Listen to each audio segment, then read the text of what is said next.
नमस्कार। मैं हूं आपका दोस्त विजय विद्रोही। आप मुझसे जुड़ चुके हैं, इसके लिए आप सबका तहे दिल से शुक्रिया। और अगले 6-7 मिनट में आपसे जुड़े रहने की कोशिश करूंगा। आज छोटा वीडियो बनाऊंगा। तो सचिन पायलट और अशोक गहलोत के बीच 4 साल पुराना झगड़ा 4 घंटे में सुलझा लेने का दावा आला कमान ने किया था, लेकिन ये दावा तो 4 दिन भी सही नहीं बैठा। 4 दिन में ही झगड़ा फिर वहीं से शुरू हो गया जहां पर ये खत्म करने का दावा किया गया था। अब सचिन पायलट के समर्थकों को भी पता है कि 8 जून को अमेरिका से राहुल गांधी की वापसी तक कोई फैसला नहीं होने वाला। यही बात अशोक गहलोत के समर्थकों को भी पता है, यही बात सचिन पायलट को भी पता है, यही बात अशोक गहलोत को भी पता है। लेकिन दोनों के समर्थक बोल रहे हैं, बयानबाजी कर रहे हैं और दोनों नेता अपने अपने समर्थकों पर रोक लगाने की कोशिश नहीं कर रहे हैं। तो इसका मतलब क्या निकाला जाए? सचिन पायलट के समर्थक, उनके खास एक विधायक वेद प्रकाश सोलंकी कह ही चुके कि साहब आलाकमान जल्दी फैसला करे, जो भी करना है करे, हम फैसले मानेंगे, लेकिन जो करना है जल्दी करो। उधर अशोक गहलोत के समर्थक और उनके मंत्रिमंडल में सहयोगी गोविंद राम मेघवाल ने तो कह दिया कि मानेसर की घटना का और खरीद फरोख्त का जिक्र करते हुए कि उनके पास भी ऑफर आया था, लेकिन उन्होंने कह दिया कि पैसों में तो पशु बिका करते हैं, इंसान नहीं बिका करते, और कह दिया सीडी भी है। तो लंबी लकीर खींचने की कोशिश हुई है। कुछ लोग कह रहे हैं सचिन पायलट का ये आखिरी दाव है।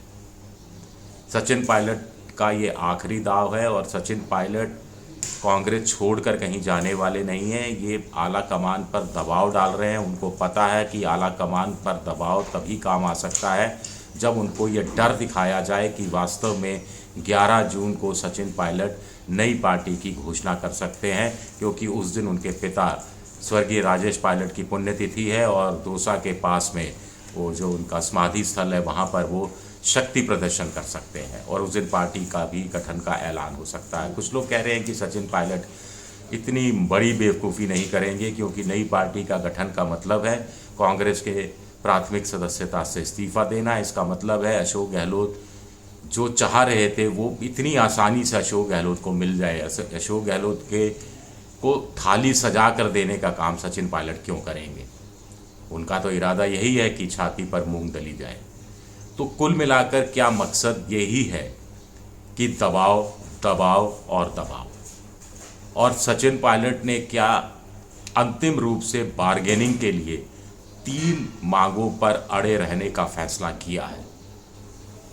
कुछ लोग कह रहे हैं कि सचिन पायलट चाहे तो 3 मांग में से कुछ मांग, 2 मांग छोड़ सकते हैं, 1 मांग पर अड़ सकते हैं, 1 मांग के लिए जोर डाल सकते हैं। और आला कमान और अशोक गहलोत भी कहेंगे चलिए 2 मांगे छोड़ दी, 1 ही मांग रहने दी, 1/3 मांग रहने दी, 2/3 छोड़ दी, तो 1 मांग पर सहमति हो सकती है। ये काम सचिन पायलट कर सकते थे। कुछ लोग कह रहे हैं कि सचिन पायलट मौका चूक गए।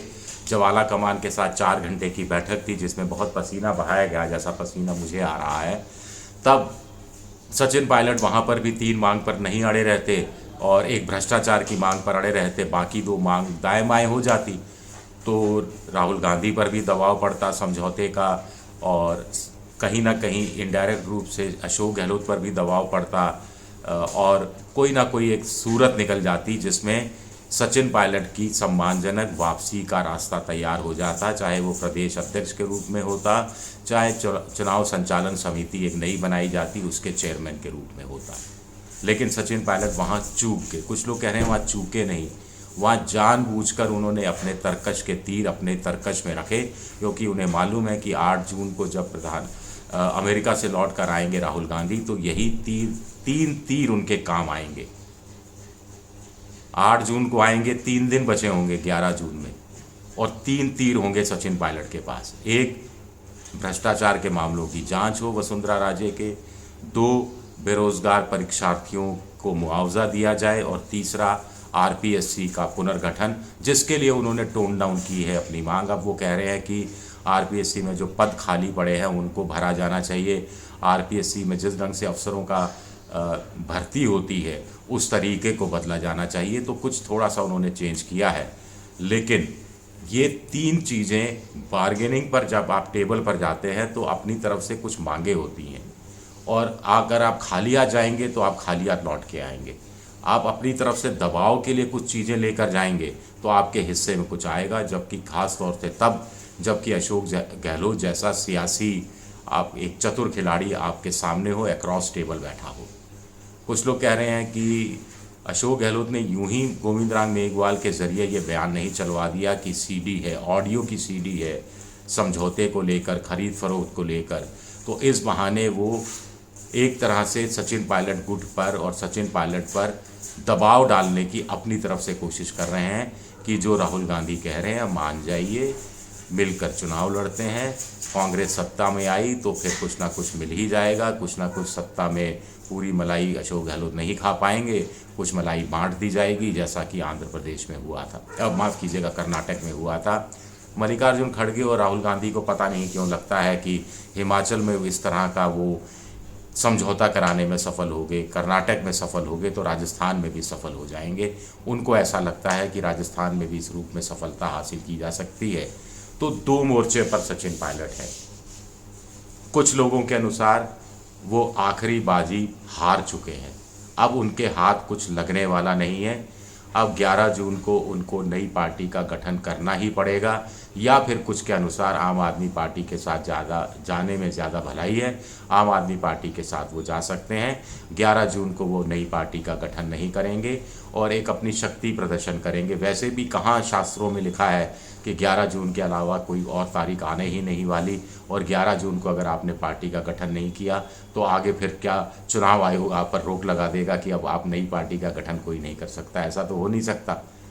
उस दिन औपचारिक रूप से संकेत दे दिए जाएंगे, उसके बाद किसी भी दिन चुनाव पार्टी का गठन किया जा सकता है जब आपको लगेगा कि अब कांग्रेस में कोई रास्ता बचा नहीं है। और कुछ लोग, पहली थ्योरी मैंने आपको बता दी, दूसरी थ्योरी ये है कि सचिन पायलट इन अफवाहों को जानबूझकर हवा दे रहे हैं, जानबूझकर इन अफवाहों का खंडन नहीं कर रहे हैं।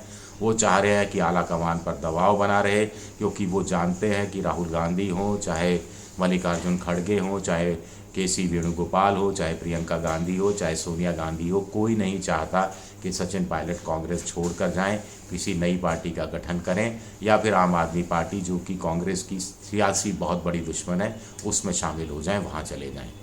तो सचिन पायलट के तरकश के ये 3 तीर जो अशोक गहलोत को अभी तक बहुत गहराई से चुभते रहे हैं, वही 3 मांगे, वही सचिन पायलट की सियासी ज़िंदगी को कांग्रेस के अंदर एक नई उम्र देने का, नया जीवन देने के काम आएंगे। क्या ऐसा माना जा सकता है? शुक्रिया मेरा ये वीडियो देखने के लिए। पसंद आए तो लाइक कीजिए, सब्सक्राइब कीजिए, शेयर कीजिए, और घंटी जैसी आकृति है इसे दबा दीजिए ताकि नया वीडियो आए तो तत्काल आपको जानकारी मिल जाए। विद्रोही 7 ट्विटर हैंडल है, विजय विद्रोही 7। इंस्टाग्राम पर हूँ, फेसबुक पर मेरा पेज है विजय विद्रोही पेज। शुक्रिया, बहुत बहुत शुक्रिया।